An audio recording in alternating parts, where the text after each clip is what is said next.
राज ठाकरेंच्या आदेशानंतर मनसैनिक ऍक्शन मोडवर आलेले आहेत। ठाण्यातील मनसे कार्यकर्ते हे बँकेच्या शाखांमध्ये पोहोचलेत। बँकेतील कारभार मराठीत चालतो का हे पाहिलं जाणार आहे। बँकेतील व्यवहार मराठीत असणं अनिवार्य असल्याची मनसेची भूमिका आहे। मनसे अध्यक्ष राज ठाकरेंनी गुढीपाडवा मेळाव्यामध्ये बँकेतील व्यवहार हे मराठीत चालतात हे तपासण्याचे आदेश दिलेले होते आणि त्यानंतर आता मनसैनिक ऍक्शन मोडमध्ये आल्याचं दिसतंय। बँकेच्या शाखांमध्ये जाऊन तिथं मराठी वापरली जाते का याची पाहणी केली जाते। तर ठाण्यातील मनसे कार्यकर्ते हे बँकेच्या शाखेमध्ये गेलेले आहेत। आपण बघतोय ठाण्यामधील अविनाश जाधव देखील या ठिकाणी उपस्थित आहेत। तसंच त्यासोबतच मनसेचे इतर कार्यकर्ते देखील आहेत। गुढीपाडवा मेळाव्यामध्ये राज ठाकरे यांनी या संदर्भात भाष्य केलेलं होतं। बँकांमध्ये मराठी वापरली जाते का याची तपासणी करा असे आदेश त्यांनी मनसैनिकांना दिलेले होते आणि अशा आदेशानंतर आता मनसैनिक ऍक्शन मोडवर आलेले आहेत। बँकेतील कारभार मराठीत चालतो का हे पाहण्यासाठी बँकेच्या शाखांमध्ये हे मनसैनिक पोहोचलेले आहेत। आपण हे दृश्य ठाण्यामधली पाहतोय। ठाण्यामधील अविनाश जाधव हे कार्यकर्त्यांसह बँकेच्या शाखेमध्ये जातात आणि तिथे कामकाजासाठी मराठी वापरली जाते का याची पाहणी करतात। तर मराठीच्या मुद्द्यावरून मनसे पुन्हा एकदा आक्रमक झालेली आहे आणि बँकेचा कारभार देखील मराठीतच चालावा अशी भूमिका मनसेने घेतलेली आहे आणि त्या संदर्भात गुढीपाडव्या मेळाव्यामध्ये राज ठाकरे यांनी भाष्य केलेलं होतं। मनसैनिकांना सूचना दिलेल्या होत्या। फक्त मराठीत लाव, इंग्रजीतलं काढा आणि मराठीत लाव, त्याला घरी करून त्याच्या हातात देऊ। तर आपण हे दृश्य बघतोय। बँकेच्या बाहेर जे इंग्रजी भाषेमधील जे काही पोस्टर्स असतील ते पोस्टर देखील काढण्यात आलेले आहेत आणि त्या ठिकाणी मराठी पोस्टर लावावे अशी मागणी देखील करण्यात आली आहे। या संदर्भात अधिक बोलणार आहेत आमचे प्रतिनिधी शुभम कोळी आपल्यासोबत आहेत। शुभम, ठाण्यामध्ये मनसैनिक आक्रमक झालेले आहेत। बँकेतील शाखांमध्ये जाऊन मनसैनिक अविनाश जाधव जे आहेत ते पाहणी करतात।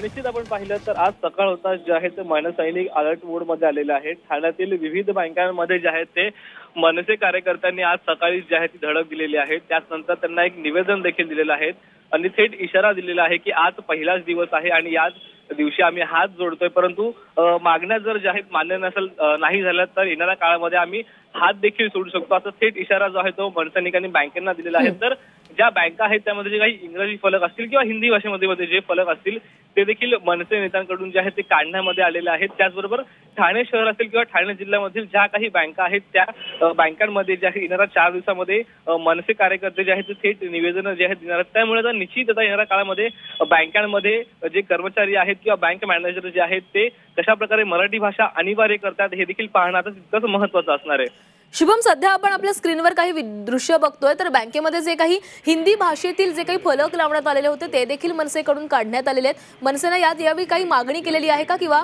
बँक कर्मचाऱ्यांशी काही संवाद साधून काही सूचना दिल्यात का? निश्चित पाहिलं तर मनसे नेते अविनाश जाधव असतील ते आज त्यांच्याच पक्ष कार्यालया शेजारी असणाऱ्या एका SBI बँकेमध्ये जे आहेत ते गेले होते। त्यांचं असं म्हणणं होतं की या बँकांमधून जे आहे ते वारंवार तक्रारी आमच्या निदर्शनामध्ये आल्या होत्या।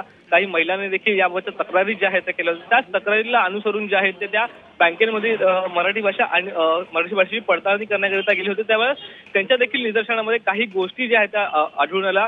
बँकेमध्ये जे काही फलक होते, ज्या काही सूचना होत्या, ज्या काही योजना होत्या त्या संपूर्णपणे हिंदी असतील किंवा इंग्रजी भाषेमध्ये त्याचे फलक जे आहेत त्यांच्या निदर्शनामध्ये आले होते आणि त्यानंतरच जे आहे ते मनसे कार्यकर्ते असतील किंवा मनसे नेते अविनाश जाधव यांनी जे आहेत ते फलक हेच उतरवलेले आहेत आणि हे सर्व फलक जे आहेत ते बँक मॅनेजरला मराठीमध्ये करावे अशा देखील सूचना ज्या आहेत त्या दिलेल्या आहेत। नक्कीच धन्यवाद शुभम, तुम्ही दिलेल्या सविस्तर माहितीसाठी। तर आता ठाण्यामध्ये मनसैनिक आक्रमक झालेले आहेत, पुण्यामध्ये देखील मनसैनिक आक्रमक झालेले होते, त्यामुळे राज्यभरामध्ये आता राज ठाकरे यांच्या सूचनेनंतर मनसैनिक हे ऍक्शन मोडवर आल्याचं दिसतंय। तरी सध्या ठाण्यातली आपण दृश्य बघत होतो। ठाण्यामधील मनसैनिक अविनाश जाधव यांनी ही पाहणी केलेली आहे। बँकांमध्ये मराठी भाषेतच कारभार चालतो का याची पाहणी केली जाते। तेथील कर्मचाऱ्यांशी देखील संवाद साधला जातो आणि बँकांमध्ये ज्या जाहिरात फलक लावण्यात आलेले आहेत ते फलक काढून टाकण्यात आलेले आहेत।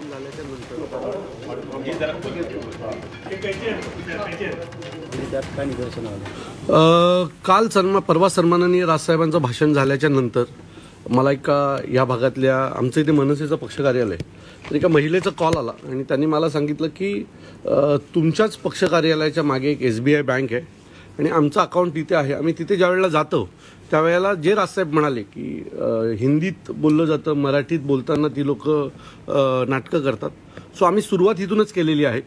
आणि आज SBIला आल्याच्या नंतर पहिलंच आम्ही पाहिलं तर नाव पाहिलं तर तिथल्या सगळ्या मोठ्या पोस्टवर ही बाहेरून आलेली लोक आहेत। आम्ही या लोकांना विनंती केली, त्यांच्या कार्यालयात जर कुठेही पाहाल तर मराठीचा कुठेच वापर नाही आहे।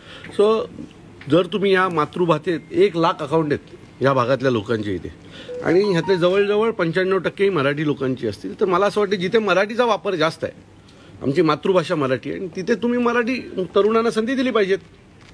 जास्तीत जास्त मराठी मुलं कामाला असली पाहिजेत. त्याच्यासोबत डोअर कीपर असतील तेही मराठीत असले पाहिजेत, कारण SBIमध्ये बऱ्यापैकी ज्येष्ठ नागरिकांचे खाते असतात किंवा पेन्शनर लोकांचे खाते असतात आणि ही सगळी मराठी लोक आहेत.